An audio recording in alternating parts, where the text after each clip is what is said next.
apresentar risco cardiovascular. E os sintomas relacionados ao componente estrogênio da pílula: cefaleia, mastodímia, náuseas, edemas e outros sintomas relacionados ao componente estrogênio. Então, eu elimino o componente estrogênio. Então, eu vou eliminar aquelas manifestações, aquelas situações que se agravam com o componente estrogênio. Vou manter o componente progestacional e vou ter o mesmo efeito anovulatório. Então, é uma opção extremamente interessante. Próximo.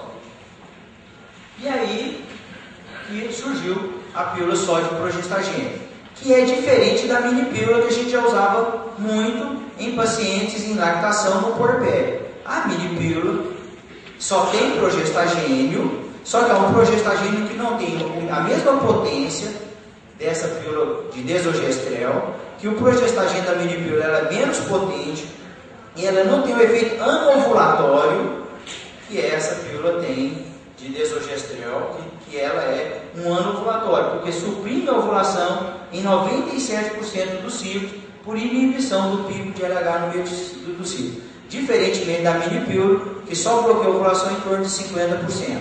Portanto, não é anovulatório, por isso é que tem que ser reservado ao período de lactação.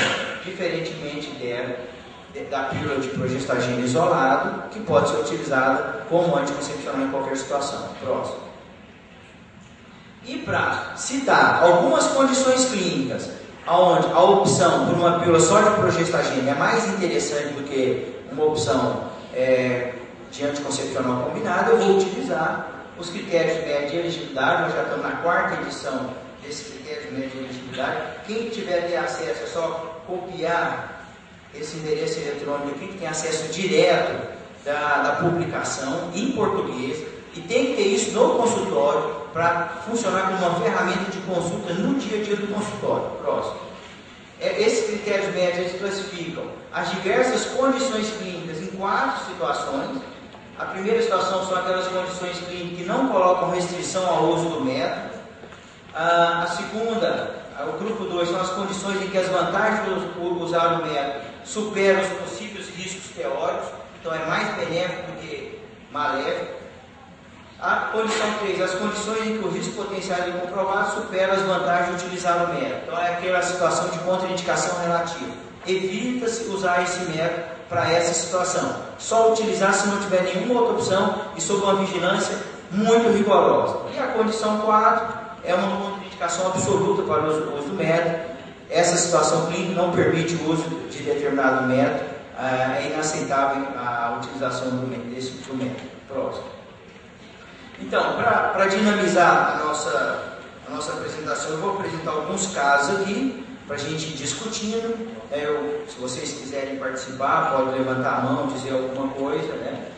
O caso 1, é uma adolescente de 17 anos, solteira, ciclos menstruais irregulares, primípara, teve um parto normal há 3 meses e está em amenorreia, amamentando e complementa a alimentação para o recém-nascido.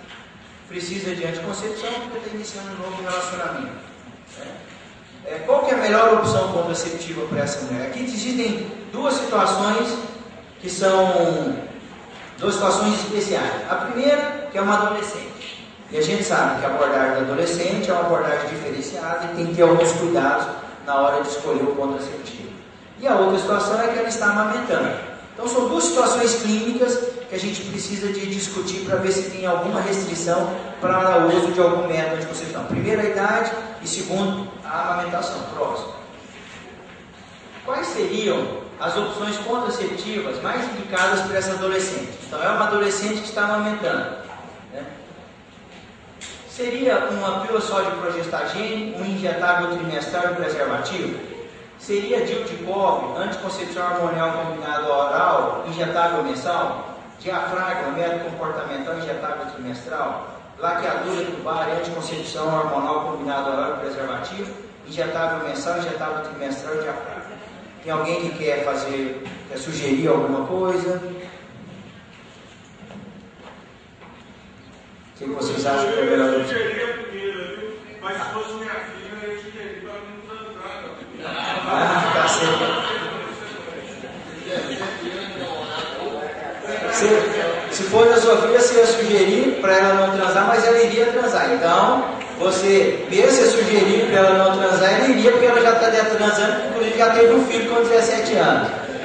Então, essa sem dúvida é a melhor opção, né? Por quê? Essa opção, a segunda opção, tem um inconveniente que é um método combinado, que tem um componente estrogênico na pílula, que é contraindicação para usar em paciente que está amamentando, né? É contraindicação. Da mesma maneira, o injetável mensal é comparativo. Toda vez que vai se discutir anticoncepção, em qualquer situação, sempre orientar o uso do preservativo, que é a teoria da dupla proteção. Sempre discutir o uso do preservativo. Próximo. Então vamos ver o que os critérios médicos de elegibilidade dizem em relação à anticoncepção e à idade. Então eu falei que são duas situações clínicas daquele caso. A idade, que é uma adolescente, e a amamentação. Então, em relação à idade. Então, aqui, ó, os métodos combinados, o injetável combinado, o adesivo e o anel vaginal, pílula sódica e progestagênio, medroxiprogesterona de depósito ou outro progestagênio de depósito, implante de progestagênio, DIU de cobre, DIU de levoprogesterona. Então, a idade, em relação à idade da menarca até os 40 anos, é critério 1 para praticamente todos os métodos, à exceção da medroxiprogesterona de depósito, o método só de progesterona, que é critério 2. É contraindicação? Não é contraindicação. Mas existe uma ressalvazinha aí. Vocês sabem por quê? Que existe essa ressalva da medroxiprogesterona e da menarca até os 18 anos? Não é contraindicação, mas não é critério 1, é critério 2. Os benefícios superam, mas tem um riscozinho. Osso, né? Desenvolvimento ósseo. A medroxiprogesterona é um progestagênio muito potente, que tem uma ação de bloquear o eixo muito forte, faz o hipoestrogenismo mais do que os outros métodos, e além disso, na minha ótica, que eu não vejo isso muito na literatura, mas eu creio que a medroxiprogesterona ela tem capacidade de se ligar no receptor de glicocorticoide. Então ela tem ação glicocorticoide, tanto é que faz ganhar mais peso, e a ação glicocorticoide para o osso não é boa. Por isso que eu acho que, além da questão do hipoestrogenismo que a medroxiprogesterona pode levar, tem também, eu acho, um efeito glicocorticoide que pode piorar a massa óssea. Nas outras situações hormonais, é todos os critérios. Então a idade não é contraindicação para utilizar nenhum método hormonal. Vocês podem ver que é da menarca aqui, ó. Se teve menarca aos 11 anos de idade, você está respaldado a utilizar métodos hormonais para essa jovem de 11 anos de idade que necessita. Então, não é contraindicação de idade. Próximo. Em relação à amamentação, aqui, comparando a pílula de desogestrel, que é a pílula de progestagênio isolado, com o DIU, mostrando que não existe interferência no volume do leite nas 24 horas, quando se compara com o DIU não medicado, é o DIU de cobre. Próximo. Não interfere na qualidade do leite, nem no teor de lactose, proteína e triglicérides. Então, não influencia o uso de pílula só de progestagênio. Próximo. E não interfere no crescimento do recém-nascido. Próximo. Portanto, em relação à amamentação, o que nós temos é que, se ela está amamentando com menos de 6 semanas após o parto, é critério 4 para o uso dos métodos contraceptivos combinados,